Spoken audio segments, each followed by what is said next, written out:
Assalamualaikum warahmatullahi wabarakatuh. Perkenalkan, saya Diki Komara dari kelas Informatika 3C. Pada kesempatan kali ini, saya dan anggota kelompok 3 akan membawakan sebuah materi yang berjudul Sistem Operasi dan Kernel. Jadi, apa itu sistem operasi dan apa itu kernel? Sistem operasi adalah perangkat lunak yang bertindak sebagai penghubung antara pengguna dan perangkat keras komputer. Sistem operasi mengelola sumber daya komputer dan memfasilitasi interaksi dengan perangkat keras. Kernel adalah inti dari sistem operasi yang menjalankan tugas-tugas penting seperti mengelola memori, mengatur proses, dan menyediakan akses ke perangkat keras. Kernel sangat penting karena mengelola sumber daya sistem secara langsung, memastikan stabilitas, keamanan, dan performa. Kernel terbagi menjadi beberapa jenis. Yang pertama, monolitik kernel. Kernel ini besar dan kompleks, mencakup semua fungsi inti dan satu kesatuan. Yang kedua, mikrokernel.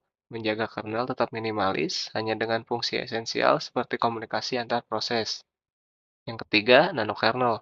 Kombinasi fitur monolitik dan mikro. Yang terakhir, nanokernel. Lebih minimalis dari mikrokernel, biasanya hanya untuk tugas yang sangat spesifik. Metode studi perbandingan. Dalam studi ini kita akan membandingkan berbagai jenis kernel berdasarkan performa, keandalan, dan keamanannya. Kriteria evaluasi meliputi efisiensi pemrosesan, kemampuan manajemen memori, dan keamanan akses perangkat keras. Sumber data penelitian dari berbagai sumber akademik dan teknis seperti artikel ilmiah dan dokumentasi sistem operasi. Jenis-jenis kernel. Monolitik kernel digunakan dalam sistem operasi seperti Linux dan Unix. Seluruh layanan sistem berjalan dalam kernel space, sehingga lebih cepat, tetapi rentan terhadap bug. Yang kedua itu mikrokernel. Contohnya, XNX Minix hanya mencakup fungsi dasar. Layanan lainnya berjalan di user space, yang membuatnya lebih stabil, namun mungkin sedikit lebih lambat. Hybrid kernel. Contoh, Windows NT, macOS, memandukan kecepatan monolitik dan keamanan mikrokernel, mengizinkan fleksibilitas untuk banyak aplikasi. Nanokernel, sangat minimalis, digunakan untuk fungsi-fungsi khusus atau sistem dengan perangkat keras terbatas. Sebelum saya menjelaskan, di sini saya akan memperkenalkan diri saya dulu. Perkenalkan, nama saya Fadil Fauzan Bayhaqi dengan NIM 2306601215152. Di sini saya akan menjelaskan tentang comparison of kernel. Itu tabel perbandingan atau contoh tabel dalam bentuk teks. Seperti yang kalian lihat, di sini ada 5 tabel, ada kernel type, performance, stability, security, dan flexibility. Yang pertama ada monolitik.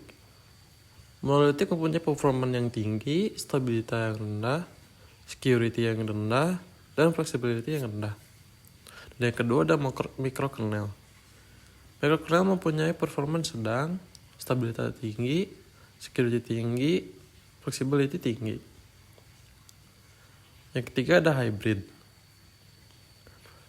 Hybrid mempunyai performa yang sedang sampai tinggi. Stabilitasnya ada tinggi, security-nya tinggi, dan flexibility-nya tinggi. Lalu yang terakhir ada nanokernel. Nanokernel mempunyai performa sangat rendah, stabilitasnya sangat tinggi, dan mempunyai security yang sangat rendah, dan flexibility rendah. Nah, analisis singkatnya, kernel monolitik cocok untuk performa tinggi tetapi berpotensi rentan terhadap crash. Mikrokernel unggul dalam stabilitas dan keamanan, lebih lambat dalam performa. Sedangkan hybrid kernel berusaha menyeimbangkan keduanya. Lalu ada discuss on kelebihan dan kekurangan. Yang pertama ada monolitik. Kelebihan pada kecepatan, namun rawan crash jika terjadi bug. Yang kedua ada mikrokernel. Stabilitasnya tinggi, namun memerlukan lebih banyak komunikasi antar proses. Yang ketiga ada hybrid. Gabungan terbaik dari keduanya namun lebih kompleks dalam desain. Lalu aplikasi kernel pada sistem operasi.